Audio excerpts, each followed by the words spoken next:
네, 백제 유산 시리즈 벌써 4번째 시간인데요. 박찬규 씨는 뭐 현장을 다 누비고 다니셨으니까 그렇죠. 1, 2, 3편 기억나시죠? 아, 기억나죠? 네. 네, 무령왕릉 다녀왔었고요. 금동 백제 대학로 만나봤었고요. 그다음에 또 미륵사지 박물관을 가서 미륵사지 구층 석탑을 직접 눈으로 확인을 했었죠. 네, 그렇죠. 네. 자, 오늘은 4번째 시간으로 바로 산성을 만나봅니다. 그 가운데도 공산성과 부소산성에 대한 이야기를 나눠볼 텐데요. 근데 우리나라가 산성이 굉장히 많다고 하잖아요. 근데 뭐 남아있는 터까지 합하면 무려 1000여 개가 넘는다고요? 국립문화재연구소에서 그 지표조사를 통해서 확인한 산성은 2,000여 곳이 넘습니다. 굉장히 많네요. 네네네. 아무리 우리나라가 그 산지가 많은 국가이긴 네. 하지만 이렇게 많은지는 몰랐는데 네. 어떤 시대를 우리가 공부할 때요 반드시 산성에 대해서 좀 알아야 된다는 얘기를 들었는데 특별한 이유가 있나요? 대개 이제 왕이 거주하는 곳은 이제 왕성 또는 궁성이라고 하고 그 주변에 이제 저 백성들이 이제 사는 그런 촌락이 있고 또 왕성에 무슨 일이 있거나 또 유사시에는 피신을 해야 되는데 그 피신 역할을 하는 것이 바로 이제 산성이거든요. 요런 그래서 왕성하고 산성이 거의 짝을 이루는 이런 형태가 이제 도성 체계를 이루고 있습니다. 네. 산성을 필수적으로 알아야 도성 체계를 알 수 있다 이렇게 얘기할 수 있겠습니다. 네. 오늘은 그중에서도 백제의 숨결이 아주 고스란히 묻어있는 공산성과 부소산성에 대해서 좀 자세히 이야기를 나눠볼 텐데요. 자, 자세한 이야기를 나누기 전에 우리 박찬규 씨가 준비한 내용이 있죠? 그렇습니다. 자, 공산성에 대해서 먼저 알아볼게요. 이름 공산성입니다. 자랑거리는 사적 제12호. 아시다시피 유네스코 세계문화유산이고요. 사이즈는 총 둘레 무려 2.66km였고요. 특징은 문조왕 원년부터 성왕 16년까지 63년간 웅진시대 중심의 도성으로 활약을 했습니다. 위치는 충청남도 공주시 웅진로 해발 110m 높이에 위치해 있는데 그다지 높지 않은 산에 산성이 위치해 있습니다. 금강 뷰를 자랑하고 있는데 네. 주변의 경치가 정말 예쁩니다. 이게 산성에 올라가서 바라볼 때도 예쁘지만요. 금강 건너편에서 산성을 바라볼 때 그 야경이 정말 예쁘더라고요. 데이트 코스로 추천해드리고 싶네요. 그래요. 이상 공산성에 대한 창규 브리핑 마치겠습니다. 아유, 예. 브리핑 잘 들었습니다. 공산성 하는데 이름이 좀 다른 이름이 있었죠? 예, 원래 공산성은 첫 이제 기록은 그 성왕 4년에 네. 이른바 웅진성을 수리했다라는 기사가 나오고 있거든요. 그래서 당시에 웅진성으로 불렸다 하는 것을 이제 알 수가 있는데 그러다가 이제 웅진이라는 그 지명이 이제 신라 때 오면은 신문왕 때 웅천주로 바뀌게 되고 또 경덕왕 때 또 웅주로 바뀌었다가 고려 태조 23년에 처음으로 이제 공주로 바뀌거든요. 네. 그래서 아마 그때에 공주로 개명이 되면서 산성 이름도 공주산성 또는 공산성 이렇게 이제 바뀐 것이 아닌가. 요것이 이제 조선시대에 가서는 거기에 이제 큰 두 나무가 있었는데 쌍수산성이라고 이렇게 불렸죠. 네. 자, 웅진 시대를 대표하는 산성, 바로 공산성인데요. 그곳에 동생 마이클과 다녀오셨죠? 아, 다녀왔죠. 네. 저하고 마이클이 제일 싫어하는 게 계단 언덕이거든요. 이번에는 산성을 가면서 특히나 마이클은 산을 네. 안 다닌대요. 걱정을 많이 했는데 그래도 그 성벽을 따라서 쭉 가면서 풍경이 예쁘고 또 시원한 바람이 불어오니까 즐거운 마음으로 다녀왔습니다. 네, 그래요. 자, 공주 공산성으로 함께 가보시죠. 한국 아재 박찬규. 미국 아재 마이클입니다. 우리는 궁금아재. 오늘 궁금아재가 도착한 이곳은 공산성입니다. 공산성? 공산성. 여기도 세계유산 백제 역사 유적지고 오. 여기서 오늘 네. 궁금한 것들 호기심을 사냥을 해보자고요. 사냥해야지. 그렇지. 자, 여기요. 궁금한 거. 여기도 궁금한 거. 오늘 갈 곳은 뭐 어렵지 않아. 어렵지 않아요? 산성 보이죠, 여기. 어려워 보이는데요. 산성을 예. 계속 걸어가. 걸어와야 되는데요. 가자. 렛츠고. 와. 벌써 힘들어. 발걸음 수 해보셨어요? 딱 금서루까지 올라가는데 딱 500걸음. 네. 네. 500걸음에 대한 의미가. 그냥 올라가기 힘드니까 혼자 세는 거죠. 아, 오늘 날 좋다. 진짜 멋있어요. 저 뭐라고 쓰여 있네? 뭐야? 저 한자? 아이 그거는 기분인데요, 형. 뭐야, 저게? 딱 써 있잖아요. 금서루. 진짜? 진짜요. 금서로? 금서로 딱 써 있어요. 야, 공장 서쪽에는 루. 야, 마이클이 나보다 훨씬 낫네. 기본이요. 아, 올라가 보자 저기. 오케이. 우와. 자, 옛날 마이크. 백제 시대의 돌. 아니야, 이건 아니야? 백제시대 돌 아니야. 와, 저 문 봐봐. 오.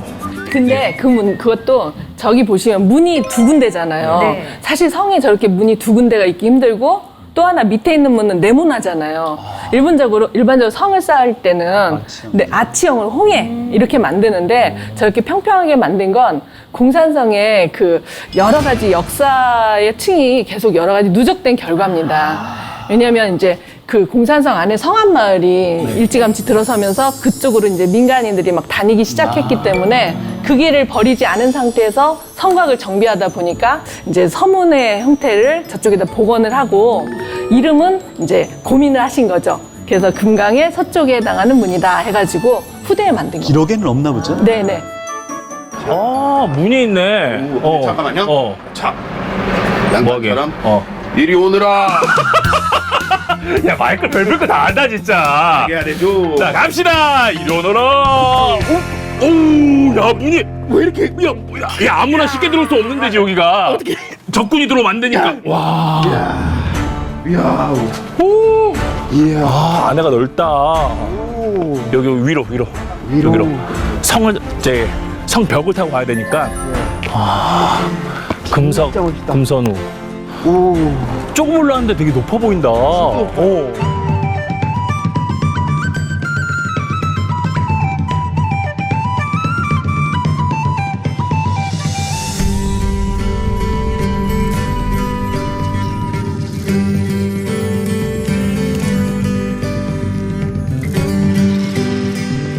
힘내.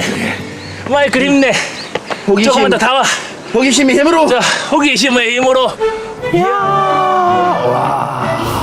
오. 되게 경치가 엄청 좋아요. 그러니까 금방이 쫙 펼쳐져 있고 여러 여기 되게 많이 이런 데서는 포토존 사진을 찍어줘야 돼. 네. 사진을. 자, 기념 사진 하나, 둘, 셋. 여담입니다만 저 건너편 그 초지, 네. 그 풀이 많이 있는 거기가 옛날에는 다 백사장이었거든요. 백사장에서 거기서 이제 뭐 놀러도 다니고 데이트도 하고 이제 술도 먹고 했던 그런 것인데 지금은 다 이제 백사장이 없어졌네요. 네. 많이 변했네요. 옛 추억에 흠뻑 젖으셨네요. 한강 고수부지 같은 그런 곳이었네요. 그렇지. 근데 제가 봤을 때는 여기 강도 있고 적들이 여기다가 진입했을 때 좀 그렇지. 앞에 강이 있고 뒤에 산이 있는데 또 성벽으로 삥 둘렀으니까 진짜 쉽지 않았겠네. 쉽지 않겠어요. 근데 우리가 여태까지 백제 시대에 대해서 되게 많이 배웠잖아요. 근데 그 백제 시대들은 그 분들은 한성에서 깜짝이 그 피해서 그 고구려 피해서 도망갔잖아요. 그렇지. 근데 어떻게 그렇게 막 작은 그 단시간으로 이렇게 튼튼한 성을 만들었을까요? 그렇네. 서로 막 짐 챙기기도 바빴을 때고. 어떻게 이렇게 튼튼한 거 만들었을까요? 궁금해. 지금 발로 밟고 계신데도 네. 2013년에 성벽이 붕괴돼서 다시 발굴을 해봤는데 네. 그 밑에도 이제 백제시대 성을 쌓았던 흔적이 나오고 신라시대 때 다시 통일신라시대 때 증축한 거, 그 다음에 근대 증축한 것까지 시대별로 확인됐어요. 나오네요. 네네네. 그렇죠. 공산성을 자세히 보면 지형 자체가 성을 붙여 쌓지 않아도 이렇게 포곡 이제 골짜기를 이렇게 감싸 안은 이런 형상을 갖고 있고 지금 서 계신 데는 조선시대 지도에는 이제 절벽을 표시할 정도로 이렇게 전반적으로 이렇게 방어에 유리한 지형 환경을 갖고 있는 거죠. 일단 기본적으로는 자연 지형을 이용하고 네, 네. 근데 저게 사실은 처음에 언제 쌓았는지를 모르잖아요. 처음 네, 싼 예, 것이. 예. 그래서 뭐 여러 가지 설이 있습니다만 동성왕대에 쌓다 하는 뭐 그런 설도 있고 이미 천도 이전에 뭔가 좀 성이 좀 이렇게 네. 있었는데 그것이 그냥 후대에 뭐 또 수축하고 또 개수하고 제일 논란이 되는 조금 이제 부분이죠. 깊이 확실한 들어가는 것이 얘기가 없기 되는데 때문에. 이제 웅진우 천도하는 475년 이전에 어떤 대규모의 세력의 존재를 확인할 수 있는 유구는 없습니다. 다만 이제 있다면 저기 다리 보이잖아요. 저 다리 건너에 공주 수촌리라는 곳이 있는데 예, 강북에 이제 한성도교회 백제 금동관모와 금동신발 이제 지방의 유력한 세력들한테 나눠주던 그런 것들이 이제 무덤에 들어있는 그런 무덤군이 조사가 됐거든요. 그러니까 아마 한성기부터 유력한 세력이 그 일대에 있지 않았을까. 전쟁의 폐해서 급하게 내려왔는데 좀 뭐 비빌 언덕이 필요했던 건 아니에요? 뭐 그 첫 외삼촌이라도 누군가 있어야지. 그러니까 그 세력이 아마 수촌리 세력일 것이다 라고 생각을 하는 거지. 그래서 수촌리 세력의 권유 또는 뭐 권장이라고 그럴까요? 수촌리 발굴이 사실은 최근의 일이거든요, 비거죠. 네. 그래서 그 이전에만 해도 정확한 이유를 몰랐는데 수촌리에서 이제 그런 아주 엄청난 유물들이 쏟아지니까 네. 아무래도 이 세력과의 결탁 관계가 있었겠다 이렇게 생각을 합니다.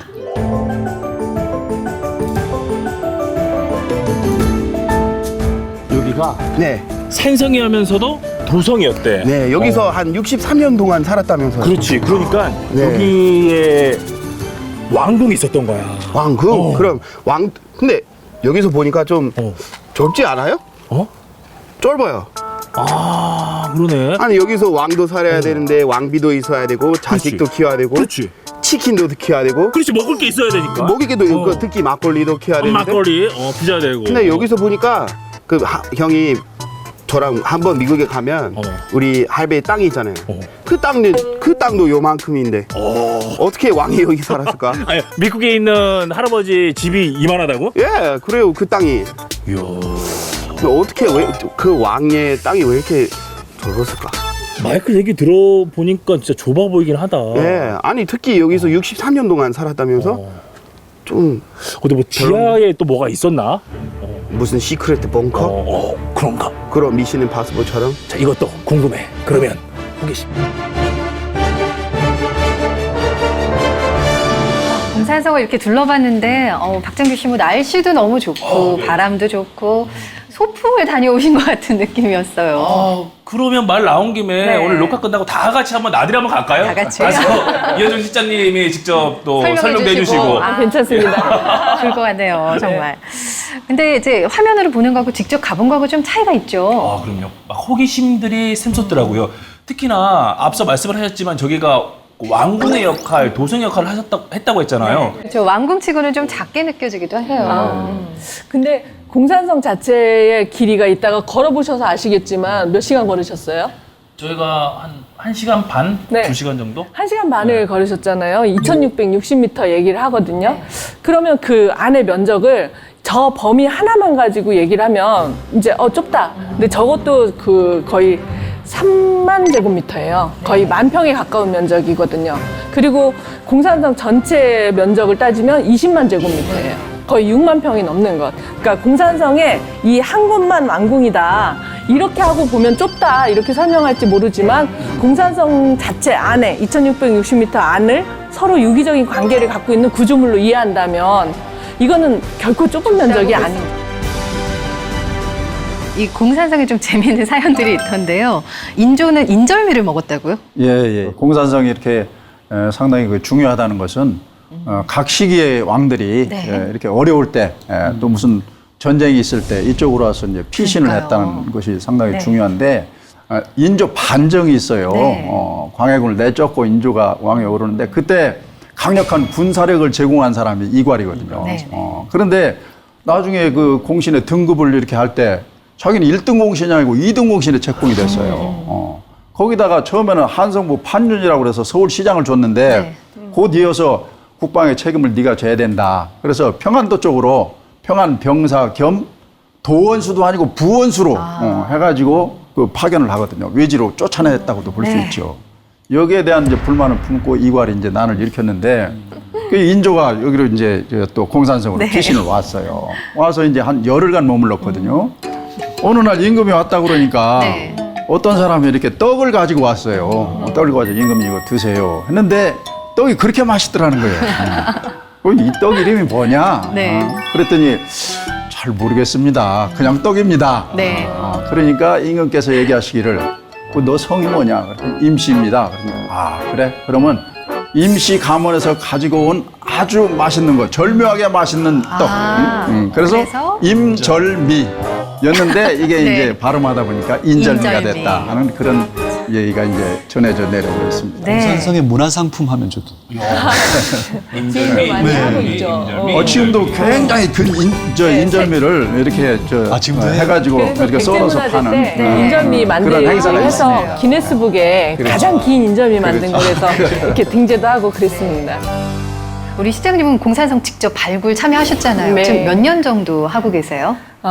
원래 우리나라 연구자들에 의해서 네. 공산성이 발굴 조사된 거는 1980년 임류각지에 대한 조사부터 시작이 됩니다. 네. 이제 그 이후로 이제 2017년까지 이제 간헐적으로 좀 중간에 쉬긴 했지만 지속적으로 공산성 안에 성벽에 대한 성벽이나 건물지에 대한 조사가 이루어졌는데 어쨌든 뭐 여러 가지 유물들이 발굴이 돼서 네. 뿌듯한 마음이 있었을 것 같아요. 네. 사실 출토된 유물 같은 네. 경우는 뭐 수량으로 헤아리기 어려울 정도로 많이 있는데 우선 가장 기본적인 유물은 웅진도끼로 볼 수 있는 기와, 이제 이병호 관장님 좋아하시는 네, 이제 웅진도끼로 볼 수 있는 네. 기와랑 와당 같은 것들이 있고요. 뭐 토기류 같은 경우 일상생활용품을 알 수 있는 거. 네. 그리고 또 저희가 조사한 게 이제 층위가 백제 멸망기 층위에 해당하는 거기 때문에 또 무기류, 전쟁과 관계된 무기류가 뭐 화살촉 같은 게 다발로 나오니까 네. 예, 그 무기류도 많이 나오고 막 유물 이야기 하니까 막 더 흥분하신 것 같은데요. 자, 역사의 한 획을 그는 그런 유물들이 바로 이 공산성에서 발굴이 됐습니다. 그래서 저희가 이번에는 사진을 통해서 좀 더 자세하게 알아보려고 해요. 사진 탐구 생활. 자, 첫 번째 사진 만나볼까요? 붉은색 글씨가 굉장히 선명하게 보이는데요. 이거는 공산성 공문로 앞에 백제 왕궁 관련 유적에서 네. 조사된 저수시설 내에서 확인된 백제 시대 때 오칠 갑옷입니다. 오칠 갑옷. 예, 오칠 갑옷에 쓰여진 이제 주사 안료, 이렇게 붉은색 안료와 오칠을 섞어가지고 글을 썼다고 분석이 돼 있는데, 근데 실장님 저거를 직접 발굴하신 거예요? 네, 직접 발굴을 했어요. 저게 그 폭이 한 3.5cm 정도밖에 안 되는 거예요. 예, 길이가 한 13cm, 15cm 정도 되고, 근데 저런 게 한 2,000여 편이 넘게 있는 거죠. 그러니까 뭐냐면 우리가 갑옷인데 네. 이렇게 우리는 지금 이렇게 직조를 해서 옷을 입는데 저거는 가죽 같은 거를 잘라서 거기에다 이제 오칠을 별도로 다 한 거죠. 10번에서 14번 이상을. 근데 그래서 오칠은 왜 한 거예요? 그거는 이제 가죽만으로만 만들었을 경우에는 이제 방어력이나 의장성이 떨어지는데 오칠을 하면 오칠은 이렇게 화살도 튕겨져 나갈 정도로 되게 이렇게 강할 뿐만 아니라 네. 저 색깔 보이시죠? 네. 아주 고급스러운 그런 감색이 햇볕에 비치면 되게 반짝반짝하면서 이쁘거든요. 그러니까 의장성으로서는 그러니까 누군가 네, 이제 네. 지휘자나 뭐 이런 사람이 입었을 때는 최고의 가치를 보일 수 있는 거죠. 근데 저걸 처음 발굴했을 때 2011년 10월 11일? 제가 날짜도 기억하는데 네. 네. 그 화요일 날 이렇게 작업을 하다가 딱 나왔는데 이제 저걸 발릴 때 뭐로 발굴하냐면 제가 아까 삽과 글개라고 네. 했잖아요. 저 단계 가면 삽과 글개가 아니라 요 정도 너비가 되는 데칼로 긁는 거예요. 데칼로 이렇게 흙을 떠내는 거죠. 네. 그러니까 하루 종일 쪼그려 앉아서 일을 하는데 데칼로 이렇게 딱 떴는데 아주 고급진 감청색과 더불어서 선홍색에 빨간색이 보이는 거예요. 네. 근데 그때 이제 딱 든 생각이 내가 깼나? 잘못 좀 힘 조절을 잘못해서 네. 깨쳤나? 이 생각에 아차 싶었는데 이렇게 자세히 보니까 글씨더라고요. 네. 잠깐만. 글씨 같지? 그치? 이거 어떡하니? 떨린다.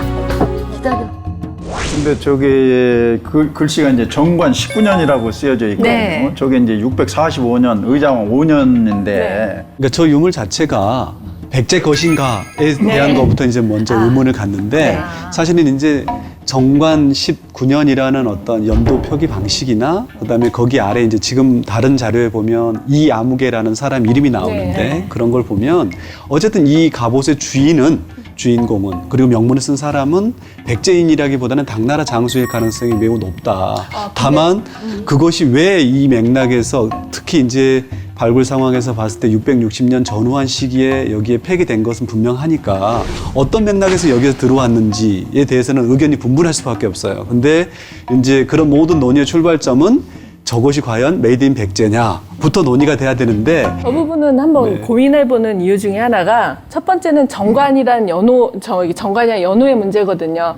이제 한원의 기록에 백제는 간지를 썼다 이렇게 얘기가 돼 있고 백제에서 이제 발굴조사된 다양한 유물들은 대부분 간지를 썼기 때문에 네. 그렇긴 한데 이제 동성왕 때 남제에서의 사신을 보낼 때 거기에 보면은 그 연호를 쓰거든요. 중국 연호를. 그래서 그 연호를 썼냐 간지를 썼냐가 백제 거냐 백제 게 아니냐를 논하는데 중요한 지표는 되지 않을다. 예. 왜냐하면 대외적인 관계에서 우리가 뭐 미국 대통령하고 얘기할 때 한글말만 쓰진 않잖아요. 영어로 얘기를 해야 되듯이. 그러니까 그래서 어떤 대중국 관계나 외교 관계에서는 연호를 쓰지 않았을까라는 추론이 이제 가능하고 그리고 저게 이제 백제 거냐 이 부분을 가지고 논할 때 하나 우리가 고민해야 될 게 이제 제가 책보연기에 보면은 백제가 갑옷에 칠을 해서 황칠을 해서 당나라한테 바치잖아요. 그만큼 백제는 칠공의 기술이 일찍부터 뛰어났던 거죠. 그러니까 저 갑옷이 백제일 가능성 또한 매우 높고 그 이전의 기록에도 무왕조의 기록에도 그 백제에서 갑옷을 이렇게 만들어 가지고 당나라에 많이 바쳤다 하는 그런 기록이 나옵니다. 또 이제 고구려 번개에도 보면은 그때 의자왕 1, 2, 3, 4년에 계속 당나라에 사신을 보내요. 네. 의자왕이. 아마 고구려를 쳐달라고 이렇게 요청을 한 것 같습니다. 그래서 실제 의자왕 5년에는 백제 군사가 당태종이 고구려를 치는데 또 출동을 하기도 하는데 그때 뭐 철제 갑옷이라든가 뭐 황칠을 한 그런 갑옷을 입고 있었다. 그런 얘기가 이제 나오고 있거든요. 이것은 어떤 사진이죠? 이것은 이제 말갑옷의 모습입니다. 오칠로 한 말갑옷인데 마갑이군요. 네네, 마갑. 사람 갑옷은 10번에서 14번의 오칠을 했다면 이거는 한 7번 내외로. 근데 아주 상당히 가지런하게 정연하게 놓여 있지 않습니까? 네. 근데 저게 왜 그러냐면 일반적으로 말이 입었다 그러면 말이 이제 부패 썩으면서 흐트러졌을 텐데 네, 그렇겠죠. 그렇게 안 하고 갑옷을 가지런히 넣었기 때문에 저 갑옷에 그 오칠 마갑의 열이 아주 정연하게 남아있는 거죠. 입지는 않았을 것이다. 네, 직접 입었던 게 들어간 건 아니다. 사용 전. 네네네. 질서 정연하게 이렇게 딱 돼 누가 있으니까. 일부러 예쁘게 놓은 것 같아요. 예, 뭐 전쟁하다가 뭐 이렇게 빼앗기거나 그런 건 아닌 것 같고요. 참 고고학적으로 좀 해석하기 어려운 부분을 설명할 때는 우리는 의례를 얘기합니다. 그게 네. 이른바 이제 네. 그 견해에 따르면 전승 기원 의례에 따라서 저렇게 했을 것이다 하는 네. 이제 견해가 있는데 네. 저는 또 조금 그 다르게 생각하는 것이 저게 이제 백제 멸망기쯤이라고 한다면 그 예식진이라는 사람하고 의자왕하고 같이 항복을 했거든요. 네. 뭐 그것을 이제 어떻게 해석하느냐에 따라서 이제 어떤 사람은 예식진이 의자왕을 잡아서 이렇게 데리고 갔다 하는 이제 설도 있고 또 그냥 설득을 해가지고 둘이 같이 항복을 했다 이렇게도 볼 수 있는데 어찌됐든 두 사람이 같이 항복을 했다는 거죠. 네. 그게 저는 상당히 중요하다고 봅니다. 그런데 항복하는 사람들이 갑옷을 입고 갈 수는 없잖아요. 그렇죠. 예. 그래서 항복하러 가기 직전에 그 갑옷 같은 것, 또 무기류 같은 것을 다 채우고 이렇게 쟁여놓고 그리고 항복하러 가기 전에 저렇게 해놓은 것은 항복한 것이 아닐까 아닌가. 예, 그런 생각을 좀 해봤습니다. 저는 일단 그 아까 이제 예식진이 같이 의자왕과 같다고 하는데 네. 아무래도 좀 더 뒤져보면 역시 내부적인 예씨 집안 형제들의 반란에 의해서 의자왕을 강제로 항복시켰다. 그러니까 적의 손에 넘겨준 네, 거죠. 네, 그렇게 하는 게 일반적이죠. 왜냐하면 의자왕은 이후에 당나라의 볼모로 가는 것이고 예씨 집안 사람들은 출세를 하는 거니까 분명히 이제 차이가 있는 건데 다만 이 갑옷을 보면서 저는 느끼는 것은 이제 역사와 설화의 어떤 중간의 네. 모습인 거죠. 660년이라는 백제 멸망의 어떤 팩트가 있는데 그 속에서 저것이 어느 위치에 있을까에 대해서 아주 단편적인 아까 그 645년에 그것도 당나라 장수의 글씨로 생각되는 저는 그렇게 보고 있거든요. 그게 왜 저기에 있을까에 대해서는 결국엔 상상의 영역밖에 네, 될 수 그러네요. 없는 것이고 그걸 누가 더 가장 합리적이고 설득력 있게 만들어내는가의 문제인데 네. 그걸 반드시 역사가의 몫이라고 저는 생각하진 않아요. 근데 글씨는 공유가 많이 돼 있죠, 스님님. 이거 말고 다른 것들이 뭐가 있는지가 더 네. 그러니까 모든 정보가 공유돼야 되는. 그러니까 중요한 것들은 나와 있죠. 이제 보존 처리가 또 네, 금방 네, 됐으니까 이제 이걸 분석하는 시간이 이제 되고 곧바로 공유될 겁니다. 근데 시간이 또 지나면 네. 새로운 이야기들이 네, 또 그렇죠. 나올 걸로 기대를 네, 하고요. 네, 네. 공산성 이야기를 이제 잠깐 마무리 짓고 우리 부소산성으로 지금 떠나봐야 되는데요. 자, 박찬규 씨 브리핑 준비하셨죠? 네, 창규 브리핑 이번에는 부소산성입니다. 자, 명칭은 부소산성이고요. 자랑거리는 사적 제5호 공산성과 마찬가지로 세계문화유산입니다. 이 정도 아니면 우리가 취급을 안 합니다. 네. 세계문화유산 정도는 돼야지. 네. 위치는 충남 부여군 부여 관북리에 있고요. 이곳 역시 금강을 낀 부소산에 위치를 해 있습니다. 백마강하고 부소산이 가까워서 백제 왕과 또 왕후가 된 기분을 만끽하면서 산책을 할 수가 있습니다. 저도 왠지 낯설지가 않더라고요. 걸어보니까 예전에 많이 걸었던 것 같은 그 길. 익숙한 느낌이. 시종으로. 마당새 기질이라고 해요. 제가 이렇게 백마강을 따라 배를 타고 쭉 갔는데 네. 이 배를 많이 타봤던 것 같았는데 그게 왕이 뱃사공이었나 봐요. 네, 그런 그 아름다운 모습들을 함께 느낄 수가 있고요. 네. 사이즈는 둘레 약 2.2km, 공산성보다는 약간 짧지만요. 들어가 보니까 훨씬 더 또 울창한 느낌이 있어요. 넓은 느낌도 있고요. 약 74만 제곱미터입니다. 즉 22만여 평. 뷰 좋고 사이즈 좋고 특징은 사비시대 중심 산성인데 백제 성왕 16년부터 백제가 멸망하던 그날까지 123년 동안 수도를 방어했습니다. 네, 네. 이상입니다. 네, 수고하셨습니다. 부소산성에 대한 이 브리핑 잘 들었는데, 근데 공산성은 좀 급하게 쌓은 왕성이라고 들었고요. 부소산성은 터를 미리 보고 또 이렇게 축조를 잘 계획을 했다고 들었는데 축조 방식이 좀 차이가 있죠. 뭐 일단 사비천도가 538년에 이루어지지만 네. 과연 538년에 그냥 이제 급박하게 가자라고 해서 간 건 아니고요. 이제 이 동성왕대 수렵 기사가 한 3차례 나와요. 그래서 미리 사전에 그 지역에 이제 사냥을 핑계 삼아 어떤 도성의 위치를 어떻게 할 건지 이런 계획을 좀 세우지 않았을까라고 생각을 하고요. 이제 공산성의 경우에는 가면 성벽이 이제 명확하게 나오니까 아, 저게 성벽이구나라는 걸 알 수 있지만 부소산성은 사실은 가서 처음 일반인이 볼 때 네. 어디가 성벽이지 한참 찾아도 안 보여요. 저도 사실은 잘 오랜만에 갔을 때는 잘 못 찾는 경우가 있는데 그 이유가 뭐냐면 아무래도 이제 축조 기술이 약간 달랐을 것인데 이 계곡과 계곡 사이에 흙을 가지고 이렇게 다져서 토성 성벽을 쌓았기 때문에 네. 이제 그런 것이고요. 그걸 이제 포곡식 산성이라고 이제 보통 이야기를 합니다. 그런 점에서 이 부소산성은 왕궁 혹은 도성의 북쪽에서 방어를 위한 그리고 그 남쪽에 이제 평상시에 왕이 거처하는 것이 있었을 것이다. 이제 이런 점에서 차이가 있고 또 하나는 그러다 보니까 이곳이 바로 뒤쪽에 이제 백마강이 있잖아요. 네. 그러다 보니까 단순히 어떤 산성으로서의 기능뿐만 가진 것이 아니라 어떤 후원의 기능, 그러면서 어떤 왕과 신하들이 휴식이나 연회를 하기 위한 그런 장소로서도 함께 기능했던 게 아닌가 이렇게 이제 이야기를 합니다. 잘 다녀오셨죠? 다녀왔죠. 예. 공산성 같은 경우는 이제 마이클과 함께 뚜벅뚜벅 걸어 올라갔는데 네. 좀 힘들더라고요. 그래서 부소산성은 조금 다른 방법으로 우아하게 그래요? 들어가 왔습니다. 예. 네. 하하. 오호. 간다. 백제 날씨가 좋구만. 간다. 출발. 네, 형. 산성으로 한다며. 산성 가지? 왜 배 타고 있어요 지금? 마이클 아까 공산성에서 많이 예. 힘들어하더구만. 예. 그래서 내가 준비했지. 산성을 꼭 그렇게 산을 올라갈 필요가 있나? 형이 배를 준비해 주시고요. 네. 능력자. 바다 이제 강을 이 백마강을 거슬러서 산성 뒤로 가는 거야. 아이고 감사합니다. 그냥 배도 아니고 황포도배. 황포도배? 황포도배. 포도? 황포. 황포도배. 봐봐, 마이크 앞에 보이지? 예. 여기 쫙 이렇게 둘러싼 게 예. 이게 산성. 산성이요? 좋다. 여유 있다. 이 백마강의 여유. 잠깐만 노래 있어. 무슨 노래죠, 그게? 백마강. 뭐지? 백마강의 노래. 뭐지? 백마강의 노래 있어. 백마강의 노래 있어. 백마강의 노래. 자, 한 번만 해줘. 이거 아는 분 유일하다 진짜. 야 역시 어떤 백마강의 노래 뭐예요? 백마강의 노래.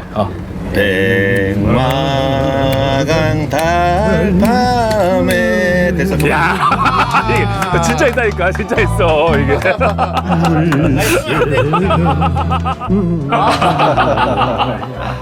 근데 금강이잖아요. 금강의 일부인데 네. 지금 저쪽 낙화암 있는 그 일대부터 빙글 이렇게 돌아가는 그 일대만 특별히 백마강이라고 불렀어요. 그러니까 그것도 궁금하더라고요. 그래서 문헌을 찾아보면 거기를 사비하라고 표현해요. 사비하. 우리는 지금 백마강이라고 하지만 아마 이제 소정방이 거기서 백마를 가지고 용을 낚았다고 해서 백마강이라고 흔히 이야기를 하는데 네. 그 일대, 지금 저 부소산성 일대부터 거의 끝나가는 네. 그 지점을 백마강이라고 부른 것 같아요.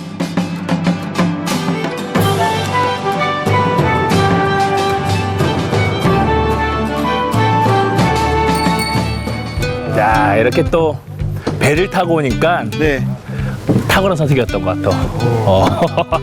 손을 와, 나무들 봐. 여기도 산성 있네. 여기도 산성 옆에. 그치, 그치. 여기 안에 이제 산으로 들어온 거야, 여기가 우리가 산성 안으로.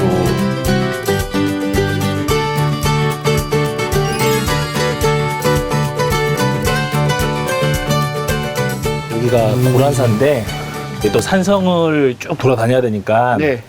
본격적으로 호기심 사냥에 앞서가지고 예. 물 한잔 하자고. 어떤 물이요?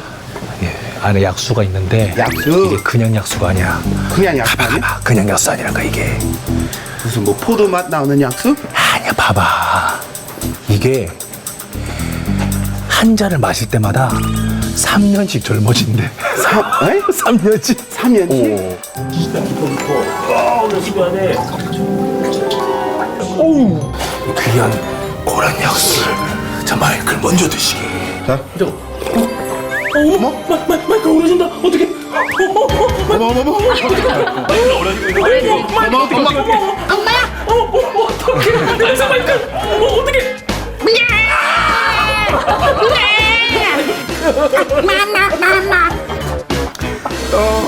이런 전설이 내려오는 약수가 바로 이 고란사 약수라는 거야.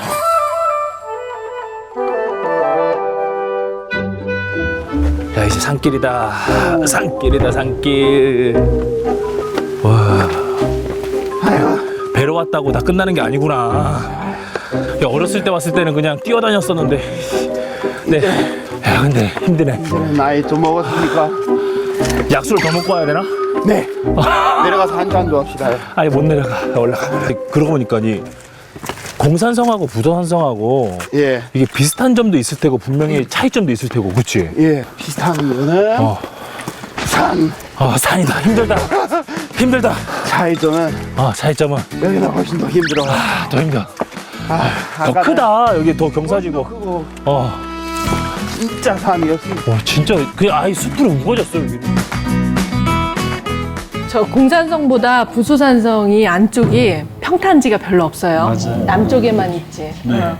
그게 이제 입지상으로는 공산성이나 부소산성이 금강을 북쪽에 끼고 있다는 건 똑같지만 내부 지형을 보면 공산성은 그 안에 백제시대의 건물터가 들어설 수 있는 조건이 많은 반면에 부소산성은 남쪽 사면으로 완만한 경사랑 평지로 도성이 형성될 수밖에 없는 그런 조건이 있어요. 다 왔다. 다 왔어. 후, 이 바위들이 낙화암. 조심해야 돼. 여기 떨어지면 바로 백마강이야, 아래가. 조심해야 돼. 야, 여기도 경치는 좋다. 아까보다 훨씬 더 낫어요. 마이클도 낙화암은 알지? 네, 알고 있어요. 여기는 좀 슬픈 데입니다. 맞아. 네. 백제의 마지막 왕이 의자왕. 의자왕의 연관 검색어가 그 불상한 삼천궁녀. 맞아. 이 삼천궁녀가 여기에 탁 떨어져서 죽었다는 그런 슬픈 네. 전설이 되는 곳이지. 그렇죠. 좀 멋진데 슬픈 곳입니다. 맞아. 근데 제가 여기서 보니까 3,000명이 여기서 주락되는 거 좀 이상해요. 이렇게 뭐 좀 큰 데도 아닌데 어떻게 3,000명이 여기 올랐을까? 3,000명이 다 오려면 이 자리에서는 수백 명만 있었다면 답답해서 했을 텐데 어떻게 3,000명이 여기까지 올랐을까? 그렇죠. 저 3천 명이 저기서 떨어질 수도 없고 또 당시에 또 인구로 봐서도 3천 명의 국력이 있을 리가 없죠. 조선 시대에도 뭐 많아봤자 한 600명 정도 국녀가 그렇게 있는데 저 백화정도 옛날 건물이 아니고 1928년에 만들었어요. 근데 저것도 이제 사연이 많죠. 왜냐하면 이제 일제에서 관광지화하기 위해서 부여를 뭔가 관광지역에서 해야 되는데 마땅한 게 없으니까 일부러 여기는 정자 하나 세우고 이제 뭐라고 선전했냐면 이제 삼천 국녀가 여기서 떨어졌다라고 하면서 그 중에는 아마 일본인 여성도 있었을 것이다. 정말 그렇게까지 또 선전을 했어요. 그러니까 어떤 일본과 백제의 아주 밀접한 관련을 홍보하고 그걸로 관광 자원화하기 위한. 네. 나름 뭐 스토리텔링 한다고 하기는 했는데 그렇죠. 네. 이상하게 한 거네요. 근데 그게 지금도 일본인들 관광객들은 그게 지금도 그게 그대로 이어지고 있어요. 그래서 그 얘기를 해요. 자기들끼리. 일본인도 떨어졌대. 막 이러면서. 나무가 다 오래됐어 보니까. 그늘이 있어서 좋다. 시원해. 근데 아까 우리 그 공산성. 산성이 있잖아요. 여기는 부소산성. 부소산성인데 거기서 그 성은 있었잖아요. 그렇지. 왜 일로 옮겼을까요? 그러게. 거기도 힘들게 만들었을 텐데. 튼튼하게 만들었고 거기서 한 63년 동안 살았는데 왜 일로 옮겼을까? 너무 좁아서 그랬나? 그래요? 불편해서 아마? 근데 제가 봤을 때는 방어시키는 것을 더 쉬워서 일로 옮겼을까? 여기가 더 좋아서. 사실 천도 이유가 제일 중요하죠. 그래서 이제 흔히 이야기하는 것은 이 공산성이 너무 협소했기 때문이다. 어떤 한계, 지리적인 한계를 이야기하고 사실 오늘날 세종시 논의에서도 그렇지만 천도하는 게 쉽지가 않잖아요. 그래서 천도는 어쨌든 정치적인 그 결단력이 필요하고 그다음에 단순히 그것뿐만 아니라 어떤 경제적인 그리고 교통노상에 그리고 군사적인 어떤 이득이 있기 때문에 이걸 했을 것이라고 생각을 하고요. 여러 가지 이제 지리적 이점과 더불어서 백제가 무령왕 때 보면 갱의강국이라고 얘기할 정도로 이제 비로소 다시 강국이 되었다. 이제 국가 체제도 상당히 안정되고 확장되는 과정을 볼 수 있는데 그걸 사실 앞에서 봤던 공산성 건물지 조사에서도 그렇게 국가가 확장되는 모습을 볼 수 있거든요. 그러니까 이미 확장된 상태에서 더 넓은 어떤 공간이 필요한 그런 것들도 아마 이 천도의 큰 원인이 되지 않았을까 볼 수 있습니다. 궁창지 여기서 예전에 쌀하고 보리, 콩 등이 곡식이 발견됐대. 그러니까 군량미를 비추게 됐던 창고구나 여기가. 봐봐 위에. 그나마 저희가 제일 넓은 평탄지가 있고 주변에 이제 또 성벽이 있어서 가장 먼저 발굴이 시작된 곳이죠 저기가. 더 아무것도 없는데 여기서 예전에 발견이 됐구나. 네, 그래서 저 군인 텐트 있었잖아. 그렇지. 그럼 그 군인 텐트에 있는 친구들은 먹었던 그랬네. 그 부대찌개를 먹고 싶었다면 일로 와서 소주를 주이소 이렇게 하는 것인가? 여기에 이제 그런 음식들이 군량미들이 다 네. 있었다는 거네. 그렇게 연결이 되는구나. 근데 보니까 되게 넓다. 창고가 이 정도 크다고 하면 한 창고에서 하면 여러 가지 있었나? 그러니까 그만큼 인원들도 많았다는 거잖아, 그지? 예. 네, 부소산성 잘 둘러봤는데 정말 우아하게 황포 돛배 타시고 좋으셨겠어요. 여기가 이제 역사가 네. 있는 곳이지만 네. 지금은 관광객들이 참 많이 오더라고요. 저희가 촬영을 간 날도 황포도배가 안에가 사람들이 가득 차가지고 저희 바깥으로 나온 거거든요. 아무래도 특히 그 백제 세계유산 되고 나서 아무래도 공주 부여 익산이 관광객이 는 건 사실이죠. 네. 자, 이제 공산성에 이어서요. 사비 시대의 대표 산성이죠. 부소산성 이야기를 나눠보고 있는데요. 이번에는 키워드를 통해서 좀 부소산성에 대해서 더 자세하게 알아보겠습니다. 첫 번째 키워드 볼까요?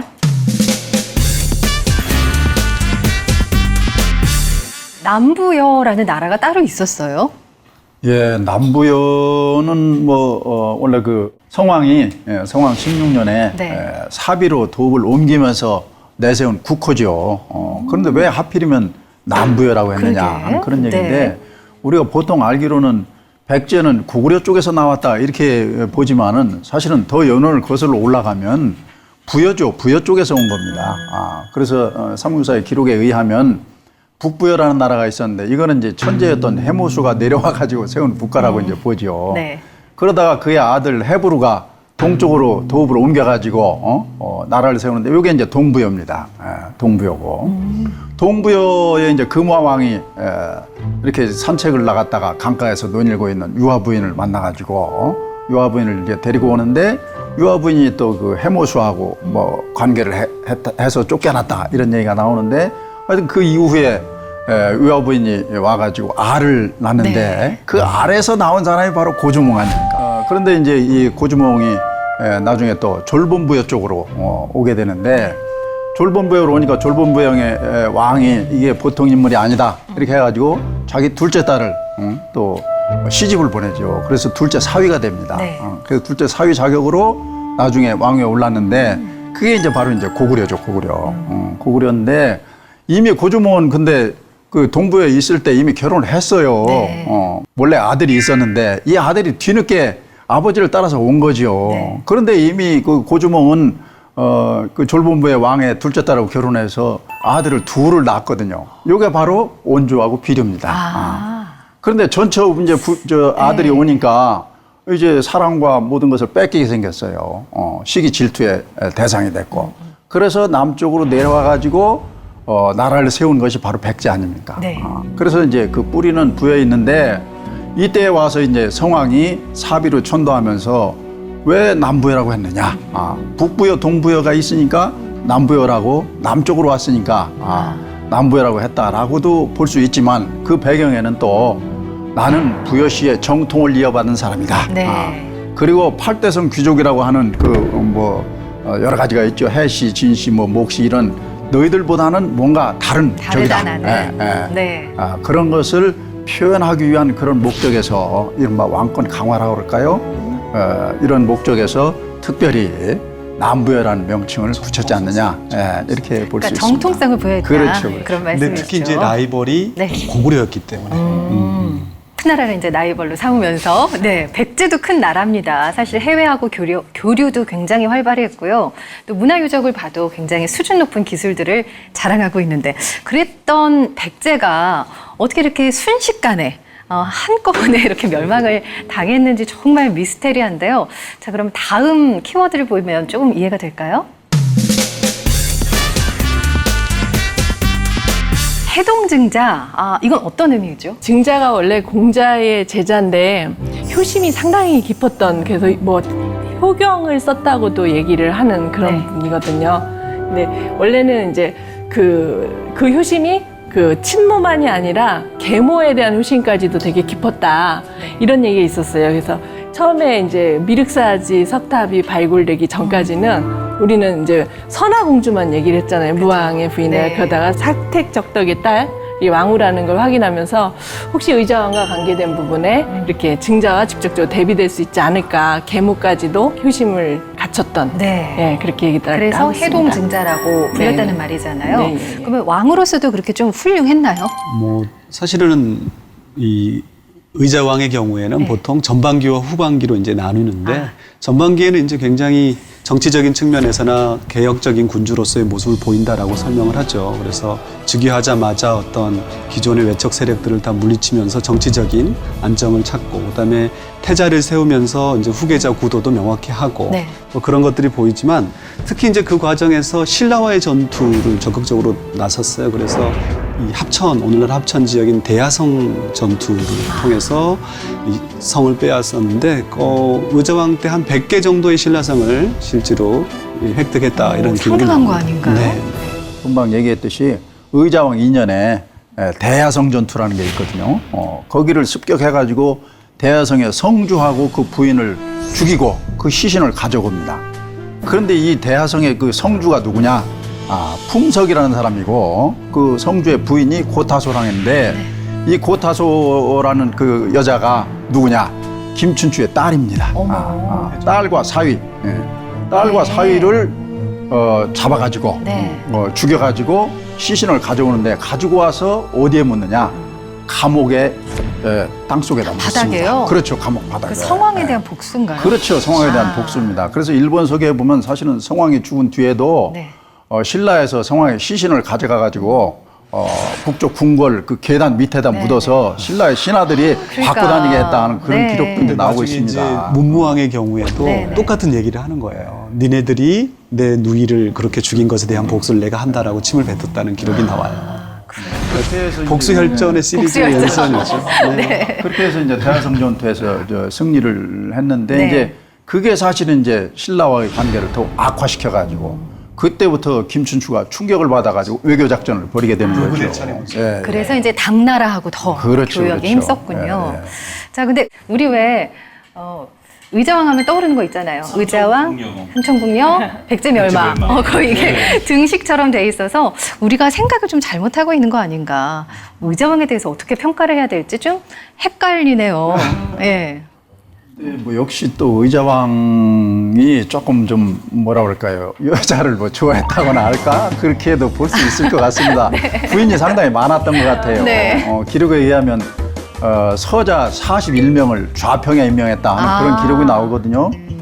서자가 41명이면 부인이 몇 명이나 명인 됐겠어요? 상당히 교수님 저기 태조 왕건도 네. 되게 많은 부인을 두잖아요. 많은데도 네. 34명밖에 안 돼요. 네. 아, 34명. 그런데 아들만 여기는 저 41명이니까 그런 면에서 볼 때 네. 의자왕 15년부터는 사치하고 방탕한 이런 측면이 없지 않았다. 이렇게 볼수 있습니다. 뭐 아무래도 마지막 국가 나라를 망해먹은 마지막 패주라는 측면에서 긍정적으로 평가를 할 수는 없겠죠. 전 그런 점에서 예를 들면 조선시대 마지막 왕이었던 고종을 보면 고종이 마지막에 이제 열강들 속에서 어떤 대한제국을 선포하면서 그래서 또 최근에는 이제 고종을 긍정적으로 평가하려고 하는 사람도 있지만 네. 그럼에도 불구하고 그 사람은 일본 제국주의에게 나라를 멸망시킨 왕이잖아요. 네.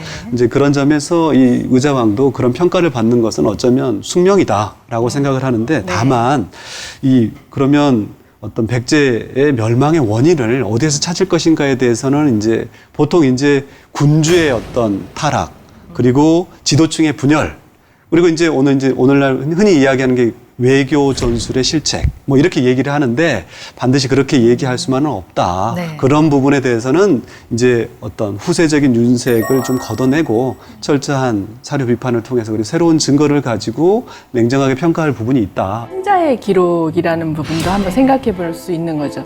우리나라 뭐 고대 삼국부터 고려 조선까지 망하지 않은 나라는 없거든요. 하지만 백제만 유독 망했다는 어떤 굴레를 많이 씌우면서 의자왕에 대한 어떤 이야기를 좀 더 스토리텔링을 만들어가지고 해놨는데 신라 입장에서는 백제 그 고토를 통치하는 과정에서 백제를 멸망시킨 이후에 부소산성이나 아니면 공산성에 대규모의 건물을 짓거든요.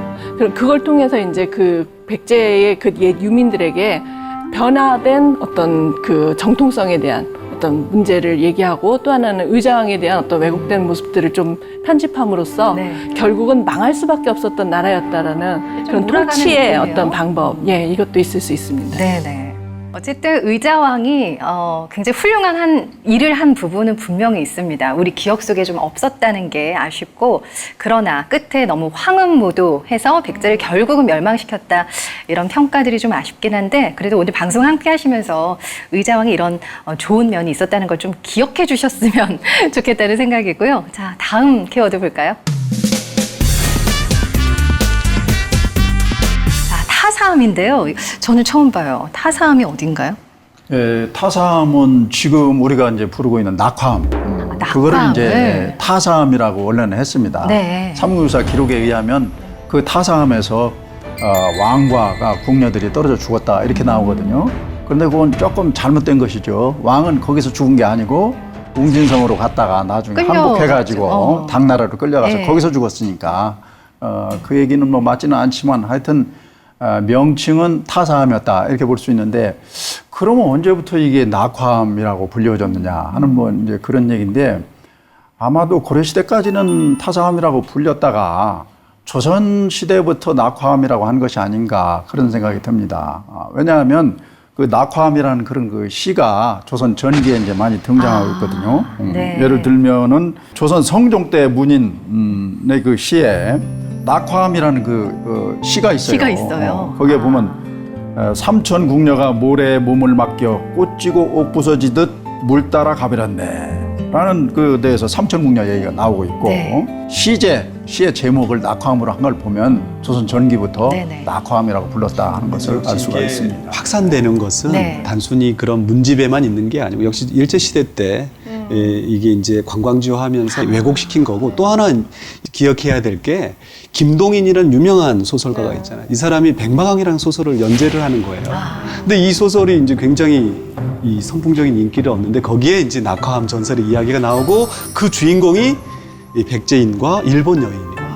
그러니까 이런 것들이 확대 재생산되고 네. 그리고 우리가 거기 딱 갔을 때 경치가 좋잖아요. 네. 그러니까 그냥 저도 그 낙화암 전설이 후대의 미화라고 하지만 제 아이에게 설명하기가 편한 거예요. 그러다 보니까 이제 이게 네. 계속 확대 재생산되지 않았나 이런 생각을 합니다. 네, 이 3,000명이라는 것이 사실 근거는 없지만, 그러니까 후대 문인들에 의해서 좀 그러니까 멸망을 방치했던 그런 백제 왕의 조롱의 표현이랄까, 뭐 그런 의미였던 것 같아요. 근데 실제로 아까 타사암이라고 하셨는데 이렇게 투신한 경우가 있었죠.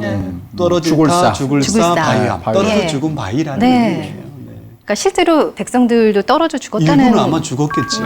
이야기가. 그건 부정할 수 없을 것 같아요. 거기에 궁녀라는 내용을 입힌 거지 뭔가 혹시 멸망기에 백제의 어떤 유민들은 네. 뭔가 어떤 극단적인 선택도 할 수 있는 그러니까 가능성이 유교적인 성리학자들이잖아요. 16세기 그 사람들이. 그러니까 어떤 멸망의 원인을 찾아야 되는데 네. 그 어떤 군주의 부도덕함 그것을 어디에 생각해냈냐면 당현종이 양귀비에 빠져서 주색노름을 했던 것에 거기 이제 처음으로 그 백거이의 시에 삼천궁녀라는 표현이 나와요. 네. 거기서 이제 차원을 한 거예요. 그러던 것이 이제 이쪽에서 앞서 말한 어떤 자연 풍경과 이런 게 매치되면서 네. 재생산되었던 것 같습니다. 네. 의자왕이 당나라에 끌려갈 때 백성들이 막 슬퍼했다라는 네, 기록이 네. 있다고 들었는데요. 이렇게 백제의 마지막이 그냥 허무하고 무기력하지만 않았다. 좀 당당한 면이 있었다. 이거는 좀 꼭 기억을 했으면 좋겠습니다.